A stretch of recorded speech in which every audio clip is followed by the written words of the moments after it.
নীল নদের পাড়ের মধ্যে মুসা নবী অনুসারীদেরকে নিয়ে পালিয়ে আসছে। পেছন দিকে ওই ফিরআউনের দল ধাওয়া করে আসছে।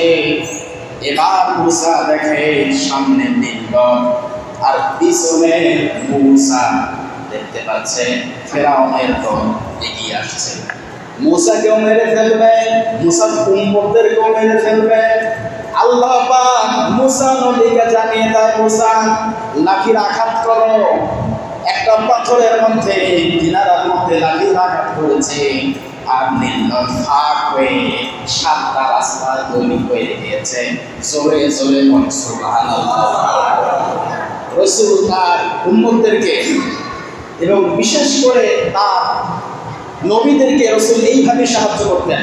কেউ কি কল্পনা করতে পারে একটা সাগর থেকে, সমুদ্র থেকে পানি ফাঁক হয়ে সরিয়ে যাবে আর সেই দিকে রাস্তা তৈরি হবে আর আল্লাহর নবী মুসা তার উম্মতদেরকে নিয়ে সোজা চলে যাবে?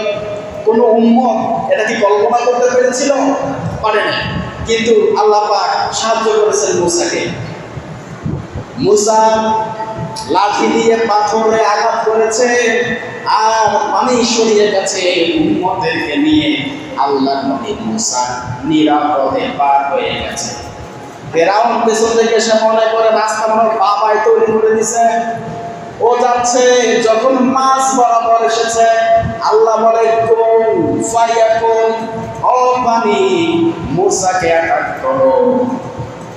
পানি সঙ্গে সঙ্গে অ্যাটাক করে নিয়েছে। মুসা নিরাপদে পার হয়ে গিয়েছে আর ফিরআউনকে আল্লাহ পাক চুবিয়ে চুবিয়ে মেরেছে। ঠিক কিনা?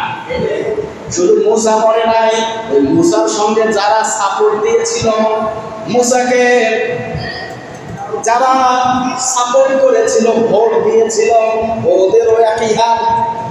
ওদেরও মরণ হয়েছে ওই নীল নদে। সবাই লাশ পচে গলে নষ্ট হয়ে গেছে।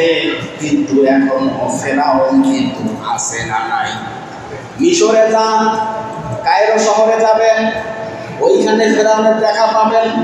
যারা সফর করে বিভিন্ন দেশে তারা দেখতে পায় ফিরআউন এখনো শুয়ে আছে শুটকি মাছ হয়ে। ওর লাশ পচেও না, গলেও না।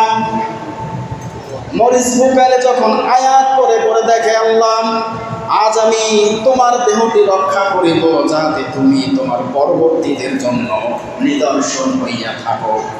অবশ্যই মানুষের মধ্যে অনেকেই আমার নিদর্শন সম্পর্কে গাফিল। অনেকেই আল্লাহ পাকের এই নিদর্শনগুলো পড়ে না, জানে না। বুঝবে কি করে বলেন? বুঝতে পারবে না, পড়লে না শুনলে সে বুঝতে পারবে না। ডক্টর মরিস বুকারে যখন এই সূরা ইউনূসের 92 নম্বর আয়াতটা পড়েছে আর দেরি করে নাই, সঙ্গে সঙ্গে ও কালিমা পড়ে ইসলাম গ্রহণ করেছে। বলি আল্লাহু আকবার।